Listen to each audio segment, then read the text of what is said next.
नमस्कार, स्वागत है आपका संवाद 365 में। आपके साथ मैं हूं दिग्विजय सिंह चौहान। हाजिर हूं उत्तराखंड की खबरों को लेकर। आइए नजर डालते हैं उत्तराखंड में क्या कुछ खास चल रहा है, क्या कुछ उत्तराखंड की खबरें हैं।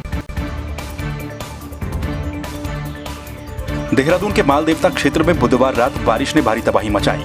मालदेवता जंक्शन के पास बादल फटने से भारी मलबा सड़क पर आ गया। इससे पीपीसीएल और द्वारा को जाने वाली सड़कें पूरी तरह से बंद हो गई। वहीं देहरादून के रायपुर से मालदेवता को जाने वाले मार्ग पर भी मलबा और बारिश का पानी कुछ घरों, होटलों और ढाबों में घुस गया, जिससे खेती को भी काफी नुकसान पहुंचा है। बागेश्वर जिले के कपकोट ब्लॉक में उच्च हिमालयी क्षेत्र में बसे गांव में कोरोना वायरस से बचाव के उपकरणों को लेकर रेड क्रॉस इकाई दर्जनों गांवों में पहुंच रही है। उन्होंने हिमालयी क्षेत्रों में बसे गांव में वहां के ग्राम प्रधानों को कोरोना वायरस की जांच और बचाव के उपकरण दिए। और इन्होंने जो है हमें 5-7 भाप वाली मशीनें और 5 ऑक्सीमीटर और N95 मास्क और उसके साथ अदर मास्क और अन्य जो मेडिकल संबंधी आवश्यक सामग्री होता है वो उपलब्ध कराया है। मैं आप लोगों का बहुत आभारी हूँ। इस दुर्गम क्षेत्र में स्वास्थ्य की अति समस्या है। दुर्गम क्षेत्र में एनएम सेंटर तक नहीं है। यहाँ केवल एक आशा है और स्वास्थ्य विभाग से 3 महीने में एक बार कैंप लगाया जाता है। तो ये संसाधन आप पहुँच गए हैं रेड क्रॉस की तरफ से। हमें ज्ञात हुआ कि नामिक में भी कुछ सुविधाओं की आवश्यकता है, तो यहाँ नामिक में भी जो सेज एक एनजीओ है उसके माध्यम से हमको कुछ किट अवेलेबल करवाए गए थे। तो यहाँ हमने एक किट अवेलेबल करवाया है। उसमें 5 ऑक्सीमीटर, 5 वेपोराइजर, 5 डिजिटल थर्मामीटर, एक थर्मल स्कैनर और कुछ N95 मास्क जो है वो अवेलेबल करवाए गए हैं। उसके अतिरिक्त अभी एक साबुन की पेटी जिसमें 162 साबुन है और कुछ नॉर्मल मास्क भी यहाँ अवेलेबल करवाए गए हैं। उत्तराखंड में अनलॉक की प्रक्रिया शुरू हो गई है। पिंडर घाटी की 4 दुकानों में से पहले दिन महज 2 ही दुकानों पर शराब की बिक्री हुई। बाकी 2 दुकानें अनलॉक के आदेश के बाद भी बंद रहीं। बाकायदा ग्वालदम और नारायणबगर स्थित अंग्रेजी शराब की 2 दुकानों को सील ही रखा गया। दरअसल लॉकडाउन के दौरान दुकानों पर सील लगने के बावजूद भी शराब के स्टॉक के साथ छेड़छाड़ करते हुए महंगे दामों पर शराब की बिक्री के चलते दोनों दुकानें 10 मई तक सील की गई हैं। तो जो है खुलती कहाँ से, जबकि यहाँ माल ही नहीं है। मेरे द्वारा फेसबुक अकाउंट में डाला गया था कि यहाँ पे जो है शराब की जो बिक्री है अवैध रूप से हो रही है। उसमें विभाग ने कार्रवाई करी, मगर उसमें 5.5 पेटी उन्होंने जो दिखाई है, जबकि 8-10 से लॉकडाउन लगने से 10-12 दिन पहले ही यहाँ पे 300 पेटी के करीब माल आया था। और मुझे ये लगता है कि इन्होंने जो है सारा माल गायब कर दिया। और विभाग के अधिकारी भी जो है लीपापोती में लगे हुए हैं। और मेरी ये जिला अधिकारी जी से मांग है कि इसमें दोबारा से एक बार दोबारा जांच होनी चाहिए। तो रिपोर्ट हुई थी फेसबुक सोशल मीडिया के द्वारा, पर अंदर जो खोला गया है तो उसमें माल सरकार द्वारा 5.5 पेटी कम दिखाई गई, कम पाएगी। एक्चुअल में कितने पेटी यहाँ से गायब हुई होगी? माल तो बिक ही रहा था, फिर बाहर से माल तो दिख ही रहा था, पर रिकॉर्ड द्वारा तो कमी पाई गई है 5.5 पेटी। आबकारी की टीम आई थी, उनने खोला, चेक किया, रजिस्टर देखा तो 5.5 पेटी कम पाई गई है आबकारी के अनुसार। आबकारी के अनुसार संबंध में आबकारी विभाग के द्वारा हमसे एक दिन सहयोग लिया गया था कि आप ग्वालदम दुकान में कुछ स्टॉक में कुछ गड़बड़ चल रहा है। तो हमारे द्वारा उस दिन वहाँ स्टॉक चेक किया गया आबकारी इंस्पेक्टर के द्वारा। उसके बाद उनके द्वारा जो है संबंधित अधिकारियों को रिपोर्ट प्रेषित की जा चुकी है। जब तक रिपोर्ट का कुछ नतीजा नहीं आता है तब तक ग्वालदम और नारायणबगर की दुकानें बंद रखी गई है आबकारी विभाग के द्वारा। रामनगर में जिम कॉर्बेट टैक्सी सोसाइटी ने स्थानीय विधायक का पुतला दहन किया।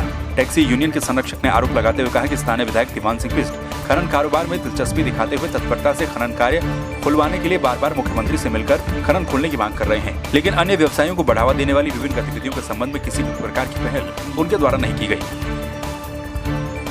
स्थानीय विधायक दीवान सिंह बिष्ट को यह याद दिलाना कि रामनगर में केवल खनन व्यवसाय ही नहीं है, क्योंकि रामनगर के जो विधायक हैं वो बार बार केवल खनन को लेकर मुख्यमंत्री जी से मिलते हैं और उनको उसको निरंतर खोलने की बात करते हैं। और हम उनको ये याद दिलाना चाहते हैं कि रामनगर में जो उत्तराखंड देवभूमि का मुख्य केंद्र जो है पर्यटक है, और पर्यटन में भी जो पूरा विश्व प्रसिद्ध कॉर्बेट नेशनल पार्क जो है वो रामनगर में स्थित है, जिसको लेकर यहाँ का जो मुख्य गतिविधि है वो व्यवसाय है। होटल कारोबारी हैं, छोटे व्यापारी हैं, टैक्सी यूनियन है, अन्य कॉमर्शियल वाहन हैं। इसको लेकर उन्होंने किसी भी प्रकार की कोई कार्रवाई नहीं की गई, जिसमें हमारी मुख्य मांग ये थी कि उनको चाहिए था कि व्यावसायिक गतिविधियों को देखते हुए रामनगर का जो टैक्सी है, कॉमर्शियल वाहन है, बड़े वाहन है, टेम्पो यूनियन, उनका टैक्स कम से कम माफ़ किया जाए। बेताल घाट के हल्सो आयुष्मान आयुर्वेदिक अस्पताल योग केंद्र में विधायक संजीव आर्य के द्वारा 1.5 लाख रुपए की कीमत की मल्टी फंक्शनल ऑक्सीजन कंसंट्रेटर दिया गया। ये ऑक्सीजन कंसंट्रेटर नैनीताल जिले में किसी आयुर्वेदिक चिकित्सालय को पहली बार दिया गया। राज्य मंत्री पीसी गोरखा के द्वारा ग्रामवासियों को मास्क, साबुन, इम्यूनिटी बूस्टर और आयुष दीपक किट काढ़ा भी वितरित किया गया। टिहरी में कोविड-19 के तीसरे फेज की संभावनाओं के मद्देनजर नरेंद्र नगर के श्रीदेव सुमन अस्पताल को स्वास्थ्य संबंधित अत्याधुनिक मशीन सुविधाओं से लैस किया जा रहा है ताकि यहां भर्ती मरीजों को तत्काल राहत और सुविधा मिल सके। बुधवार को अस्पताल और ऑक्सीजन प्लांट का निरीक्षण करने पहुंचे कैबिनेट मंत्री सुबोध उनियाल ने बात कही। वहीं मौके पर जिलाधिकारी इवाशीष श्रीवास्तव भी मौजूद रही। अस्पताल की बड़ी भूमिका रही है कोविड के सेकेंड फेज की लड़ाई में। 200 बेड का ये हॉस्पिटल है और यहाँ पर न केवल टिहरी, उत्तरकाशी बल्कि देहरादून और दिल्ली के पेशेंट्स को भी यहाँ एडमिट कराने के बाद उनको कोरोना से मुक्ति दिलाने का काम किया गया। और इसमें क्योंकि भविष्य के लिए तीसरे फेज की संभावनाओं को देखते हुए इसको पूरी तरह से लेस किया जा रहा है सुविधाओं से, ताकि तीसरा फेज हो। इसमें यहाँ पे 12 बेड का आईसीयू, यहाँ पर एक पीकू भी लगा रहे हैं जो बच्चों के लिए आईसीयू होगा, एक नेफ्रो आईसीयू यहाँ पे लगा रहे हैं। कांग्रेस नेता और एकता मंच संयोजक टिहरी आकाश कृशाली ने टिहरी में विस्थापितों की समस्या के निस्तारण की मांग की और ऐसा न होने पर आंदोलन की चेतावनी दी। आकाश कृशाली ने सरकार से टिहरी के 415 गांवों का विस्थापन न होने पर आंदोलन की बात भी कही। आज इतना लंबा समय हो गया है, वो उनका बिल्कुल जो मामला है जस का तस है। एक बार बीच में हाई पावर कमेटी की बैठक में दिल्ली में हुई थी, हमें बड़ी आस जगी थी। सतपाल महाराज के नेतृत्व में केंद्रीय ऊर्जा मंत्री थे, तो ऐसा लगा था कि बिल्कुल कुछ उसमें निष्कर्ष निकलेगा। लेकिन आज 6 महीना हो गया है।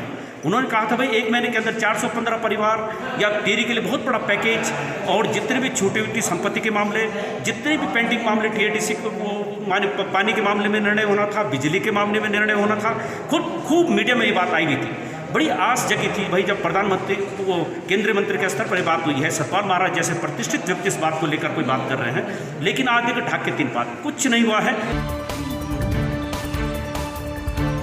जोशीमठ में अतिक्रमण की सूचना पर प्रशासन और नगर पालिका की संयुक्त टीम ने मिलकर अतिक्रमण के खिलाफ संयुक्त अभियान चलाया।